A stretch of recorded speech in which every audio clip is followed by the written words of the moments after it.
Anda kembali menyaksikan Apa Kabar Indonesia Malam. Kita lanjutkan diskusi kita. Saya mau ke Pak Herman yang belum bersuara. Ini kalau kita tarik pernyataan yang disampaikan oleh Pak Susno ini harus ke PT UN. Kalau Pak Herman melihatnya bagaimana? Ya, saya sependapat dengan Pak Susno bahwa kerana hukum ke PT UN. Cuman kan siapa yang masih harus mengajukan gugatan itu? Yang kedua, tergugatnya kalau digugat ya posisi Jokowi juga udah nggak jadi presiden lagi. Jadi mungkin kalau mau menggugat manfaatnya apa gitu loh. Kecuali kalau Pak Jokowi statusnya masih presiden, bisa di impeachment beliau kalau terbukti secara hukum itu palsu, dibatalkan oleh petun. Nah, ini bisa aja nih. Sekarang kan ada fenomena kasus Gibran nih. Nah, kalau Gibran ini masih pas, baik. Dia bisa menjabat. Bisa dua karena. Saya mau kembali ke Pak Susno. Pak Susno, ini kan posisinya statusnya tahap penyidikan Pak. Tapi memang seperti yang dikatakan oleh Pak Susno tidak ada tersangka. Kemudian bagaimana keberlanjutannya? Apakah memang terus-menerus seperti ini kasusnya tidak berlanjut? Atau harusnya seperti apa proses ataupun prosedurnya Pak Susno? Bisa berlanjut kalau Polri penyidik bisa membuktikan minimal ada 2 alat bukti dan alat bukti itu saling bersesuaian, ya, bukan hanya jumlah. Kalau itu terpenuhi, bisa membuktikan ijazah itu betul sah dimiliki oleh Pak Jokowi dan asli, maka orang yang mengatakan bahwa ijazah itu tidak asli dan sebagainya itu benar, dia mengatakan mencemarkan nama baik Pak Jokowi. Maka orang yang mencemarkan nama Pak Jokowi ya harus jadi tersangka. Dan apabila pencemaran itu dilakukan di media sosial, di ranah IT, maka dia kena Undang-Undang ITE juga. Tetapi persoalannya saya katakan tadi, yang dipersoalkan itu ijazahnya asli, sah apa tidak. Nah, ini masing-masing pihak mengajukan argumen dan mengajukan bukti-bukti. Nah, itu tidak akan selesai. Mengapa tidak selesai? Karena itu bukan ranahnya Polri untuk mengadili, untuk menyidik produk administrasi negara. Apa itu produk administrasi negara? Yaitu naskah ijazah itu dibuat oleh pejabat administrasi negara. Siapa pejabat administrasi negaranya? Yaitu UGM. Nah, sah apa tidak itu, asli apa tidak itu, nggak bisa Polri nyelidiknya. Kecuali kalau Polri punya alat bukti yang belum kita ketahui dan dinyatakan ada, maka itu jalan dia menjadi tersangka dan bisa diproses di pengadilan. Tapi apapun juga ya kita minta pada pihak-pihak yang berselisih, pihaknya Pak Resmond dan sebagainya, mohon masing-masing pihak bersabar dan jangan menghina atau merendahkan martabat daripada aparat negara. Tolonglah kita hargai, apapun juga laborat yang ada itu, laborat Polri itu adanya, sah adanya. Kemudian lembaga penyidik Polri itu sah adanya. Jadi masing-masing menahan emosi, supaya kan kita nggak ada Polri lain lagi gitu, hanya ini aja kepolisian negaranya ya.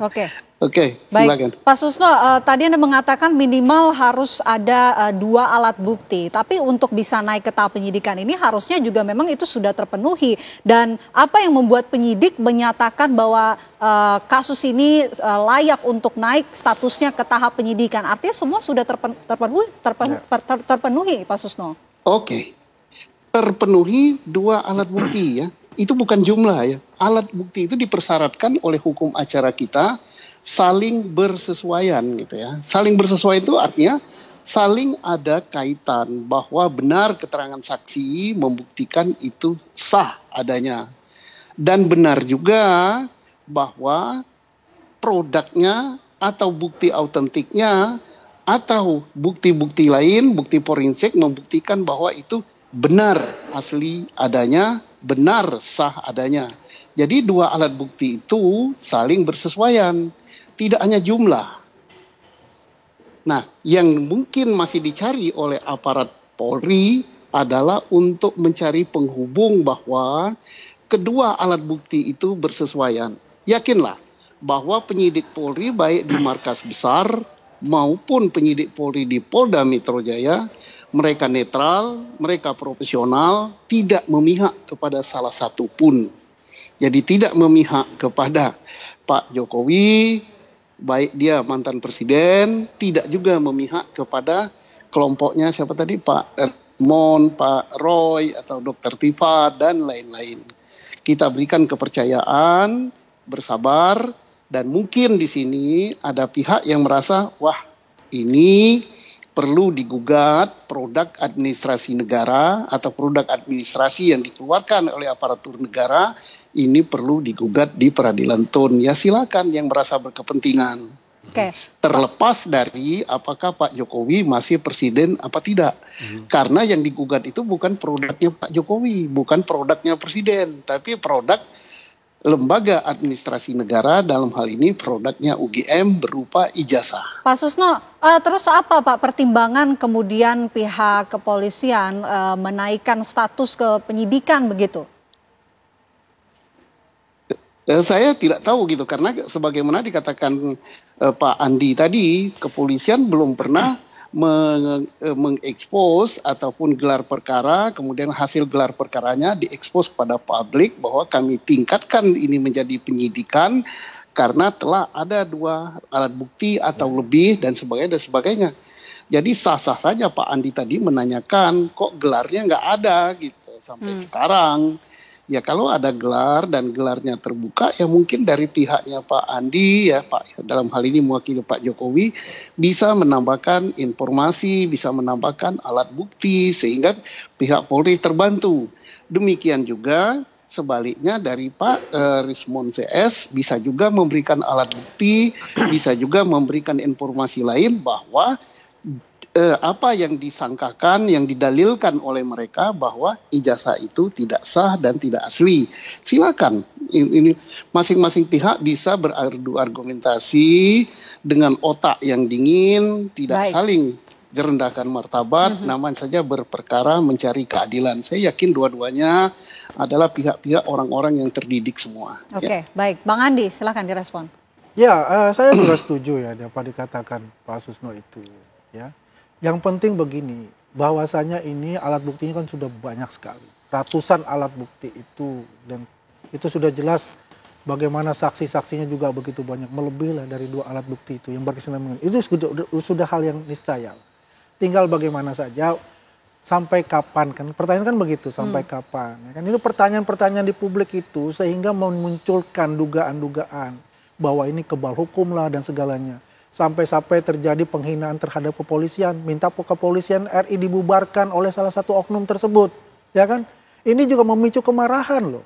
Jangan salah, bukan hanya Polri ataupun anggota Polri, tapi kita sebagai masyarakat ya, yang kita memerlukan kepolisian Republik Indonesia ini digitukan juga ya, kita juga merasa tersinggung untuk itu. Karena apa? Menunjukkan arogansi bahwa dia itu kebal hukum. Nah itulah diperlukan bahwasanya itu kepastian status hukumnya itu ini bisa segera diselesaikan kalau semua bukti sudah terangkum semua ya, dan memang harus dikatakanlah ada 12 orang yang calon tersangka itu mungkin dipilah-pilah siapa sahabat tersangka satu sahabat tidak, itu ya silakan, itu haknya dari para penyidik. Yang tentu saja bagi kita ini sebagai masyarakat anak bangsa ini ya menunggu kepastian-kepastian itu agar tidak terjadi lagi namanya polarisasi ya antara kakak sama adik berantem karena memihak A memihak B gitu loh. Kalau sudah diselesaikan secara hukum, oh ini jelas loh. Ini adalah produk yang sudah jadi produk hukum. Pak Herman, kalau dari pihak Roy Suryo CS ini bagaimana merespon kabar keberlanjutan dari kasus ini? Jadi gini, itu kan pihak Polda sudah melakukan penyitaan alat bukti yang ada di UGM, di kampus, terutama Fakultas Kehutanan itu. Nah kemungkinan kalau skripsinya diambil, diselidiki itu memang skripsinya itu sangat diragukan sekali karena tidak ada form pengesahan tanda tangan artinya. Jadi pembuatan skripsi itu juga tidak ada. Kalau saya kan dulu kan kuliah kan ada. Oh, bab 1 setuju, bab 2 setuju oleh itu tidak ditemukan. Artinya apa? Kenapa ini nggak naik? Ya kemungkinan itu agak berat gitu loh. Karena ini kan kalau dibongkar habis-habis kan ini kan menyangkut nama baik seorang presiden, mantan presiden gitu loh. Dan itu berbahaya sekali. Oke. Apa yang kemudian lebih bagus diam aja ya. Kalau saya sarankan nih ya, Pak Jokowi suruh cabut aja laporan di Polda, selesai. cabut laporannya? Iya, selesai itu. Oke. Itu lebih bagus untuk saya. Oke. Dia jadi bapak bangsa. Baik, Pak Susno, kalau misalnya potensi laporan ini dicabut, apa yang mungkin terjadi, Pak Susno? Saya tidak bisa memprediksi ya apa yang akan terjadi. Ya bisa saja ada yang menganggap Pak Jokowi dihargai berjiwa besar sebagai bapak bangsa. Pasti ada lagi pendapat yang lain yang mengatakan bahwa Pak Jokowi mencabut karena takut ijazahnya terbongkar. Ya, kemudian ya namanya 280 juta rakyat Indonesia ya pemikirannya macam-macam gitu kan. Ini kalau kita lihat yang paling bagus ialah ada statement dari Polda gitu yang sekarang bola ini di tangan dia. Nah, diadakan gelar perkara sebagaimana tadi Pak Andi katakan bahwa kami sudah sampai ke tahap ini, 2 alat bukti sudah kami temukan, maka kami menyatakan ini ditingkatkan jadi penyidikan. Ya. Tetapi untuk menentukan siapa tersangkanya, kami mungkin ada kesulitan di bidang A, B, C, D, E.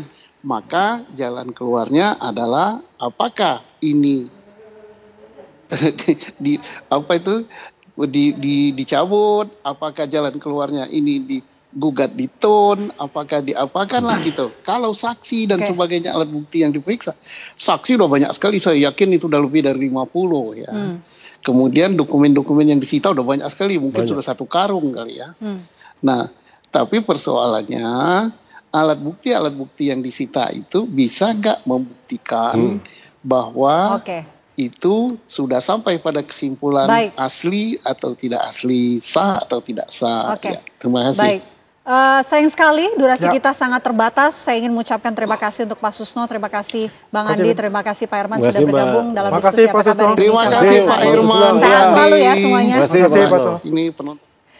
Ya pemirsa, diskusi kami tadi sekaligus tentunya menutup perjumpaan kita di Apa Kabar Indonesia Malam. Mewakili kru yang bertugas, saya Vena Kintan. Dan saya Windy Welitoria pamit undur diri. Terima kasih atas perhatian Anda. Pemirsa, sesaat lagi Anda dapat menyaksikan kabar utama bersama rekan kami Laura Luis. Kami pamit undur diri, selamat malam, sampai jumpa.